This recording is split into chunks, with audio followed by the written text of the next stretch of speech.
Hello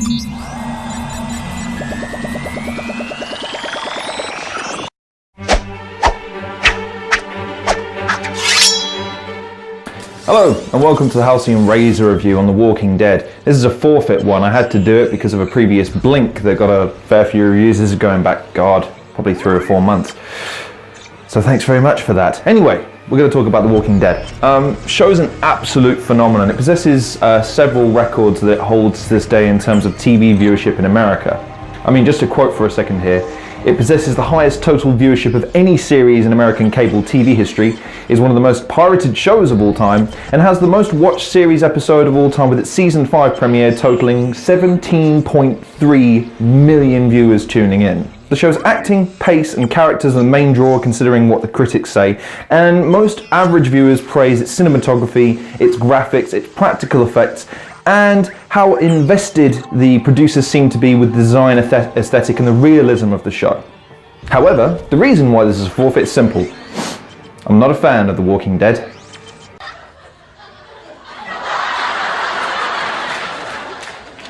Oh my God! Don't like it, don't think it's particularly clever, or original, or interesting, or even remotely worth the kind of attention that it's getting from the perspective of a number of reasons why I'll get into in this show. So on this episode, I decided to try and explain the reasons why I don't like it in a more complex and subtle way than just saying I don't like it because it's scary. So let's take a look. Here's the Halcyon Razor review of The Walking Dead. I'm sorry this happened to you.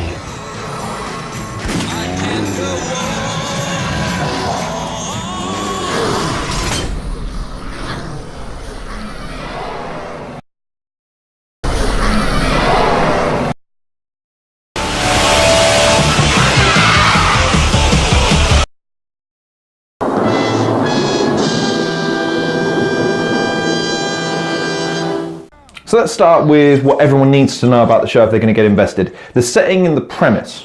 The Walking Dead centers around a group of survivors from what appears to be an outbreak of some kind. This outbreak causes people to become cannibalistic and appears to have the effect of reanimating the corpses of the dead, transforming them into hordes of what the cast call walkers who have swept across the world, consuming and destroying all civilization, save for several small bands of survivors.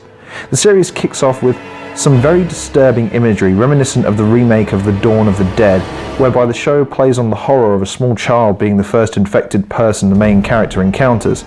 The critical difference is that the series picks up sometime after the initial outbreak and does not center around a quest to get to safe havens or find a cure, but instead chooses to focus on the human response to the end of the world and the harsh reality of survival.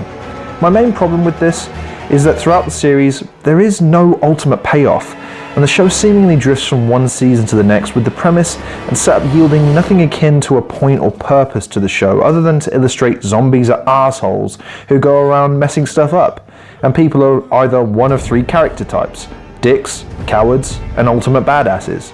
And that's it. Oh, one other thing. When did zombies get so good at sneaking up on people when they're alone, but in packs they moan like Big Brother contestants? I know. Zombie ninjas. And so with the setting and premise out of the way, let's take a look at something else that makes the show unique in the eyes of many viewers. The cast and the makeup design of the show. The cast of the show is impressive with a wide variety of ethnicities and nationalities represented. Andrew Lincoln and Norman Reedus would appear to be the poster boys for the show. However, with the outrage at Glenn's apparent death in season 6, it would appear he is pretty beloved too. However, once again I have a gripe that will only serve as a cactus butt plug to fans of the series. Why can't Andrew Lincoln expand on the character of Rick Grimes beyond reluctant hero? I'm sure as an actor he would want to do more than just lean in telling everyone they're going to die unless they do what he suggests, or perhaps yelling at them to run. Plus Norman Reedus is literally being Norman Reedus, there's no semblance of acting there, but people love him for it. Add to this character choices that make no sense whatsoever, characters who make idiotic choices based on no other reason than the plot needs to twist at some stage, like Glenn somehow being alive. At least when Cisco died in The Flash, he had time travel as a wafer-thin excuse to get around it, and it only lasted half an episode, whereas Glenn was presumed dead for at least 3 episodes, having lain on his ass under a dumpster for a few days. Fake scientists, Bodhi stick-wielding pacifists, katana-wielding zombie walkers and long-haired teenagers round out the cast, which has its strong points for sure, but in no way do I care about the group enough to be genuinely concerned about their well-being or invested in their personal journeys. Moaning aside, you have to give kudos for the makeup and prop design in this show. It's absolutely outstanding, period. Not even taking into account the fact that we're dealing with a television show, it is so gruesome and tactile. It's hard not to go squeamish when you see limbs hanging off, blood, guts and skin being pulled off. I'm really not great with gore, and this series brings it by the buckets, and zombie kills and character deaths being super graphic. So if jump scares and that style is not up your alley, then the show isn't worth checking out. But if it is, then the show is worth a watch if nothing else alone. And we come to the final component of the show for critique, the story. What's going to keep you coming back season after season for more salivating, flesh-ripping fun. And now we get to the nub of my gripes with the show, the story. Or the lack of, shall we say. Effectively, we're following the story of Andrew Lincoln's character Rick Grimes, a police officer who awakes from a coma to this world and sets out to find his family and the other survivors, which he achieves after 2 episodes in the first series. The story then centers around the dynamic of the group, which is fine, but when the original group were merely tropes in and of themselves, then it's hard to get invested in these characters long term, let alone when they start dropping like flies. As the show progresses, it continuously explores the dynamic of these characters, with the occasional quest being used as a template for one particular season, only for the quest to have been in vain, leaving the satisfaction of the show to be found in the little victories of each individual character, and the investment being that they hope that they don't get torn apart by zombies. The show deserves credit for having the savvy to keep the fans on their toes by killing off characters. However, I would put the argument simply so. Anyone, if followed for a period of time, will warrant investment from an audience because they seek validation having spent time watching and observing. The fact that there is a high level of investment by the audience is merely down to the fact that these characters could die at any moment, not entirely due to how interesting or complex the character they are. And there are only so many times you can see people fleeing, hiding, whimpering like while zombie moans in the background, and the characters lament about their mistakes and flaws as people, and it starts to get to a point where it becomes mundane. And more to the point, this idea of killing off characters for the idea of continuing a plot, or indeed keeping the fans on their toes, is not an original concept, with other shows such as Heroes doing the same years prior.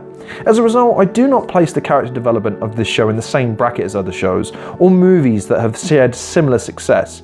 And given that there isn't much in the way of a story to my mind, it's hard to recommend this show on that merit alone. Overall, I do get the appeal of the show to the masses, I really do.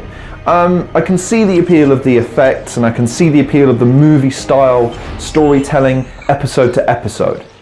But it's just not for me. When you boil down its core components to its naturally repetitive state, it's no different than any other television series, with the exception that occasionally one of the main characters does get eaten, and occasionally there's some gory graphics that aren't suitable for kids. And if I was going to recommend a show that had good character development, great props, great story, good practical effects, this wouldn't be the show that I'd recommend to people.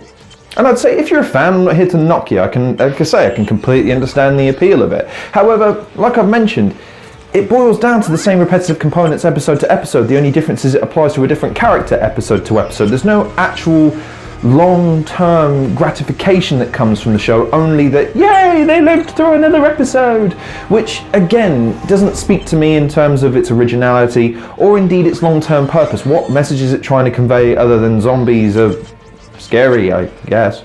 But if I'm going to make a recommendation about watching The Walking Dead, I would recommend you watch just the first season, just the first. It's kind of got similar to the hero syndrome. It's a great concept for one season, but as with everything, you just, writers keep squeezing out another season after another season after another season, way after the concept has worn out its welcome.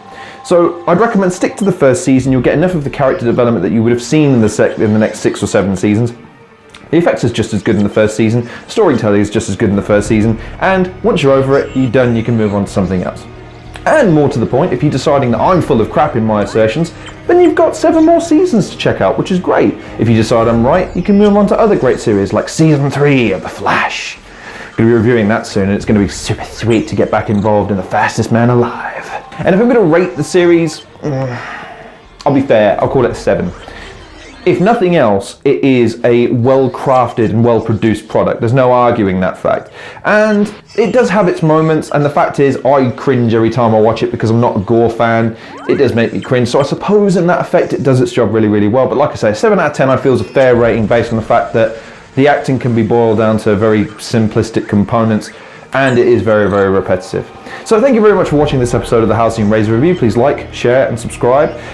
There's also a couple of other content creators that I've added in recent weeks that I'd like to check out in the featured list. I'm not going to mention their names because it's unfair to all the rest of the children, but all the names are in the description below, so please do go check them out. They've been giving shout outs to me, so thank you very much to 2 people. GFY Productions and BBK Smasher both gave me shout outs in their last video, so I appreciate that. You guys are legends. Also, Cinematic Venom is getting a bunch of content creators together to try and maximize his channel. So thanks very much for watching again. Please like, share and subscribe, and I'll see you guys on the next episode of the Halcyon Review. Take care.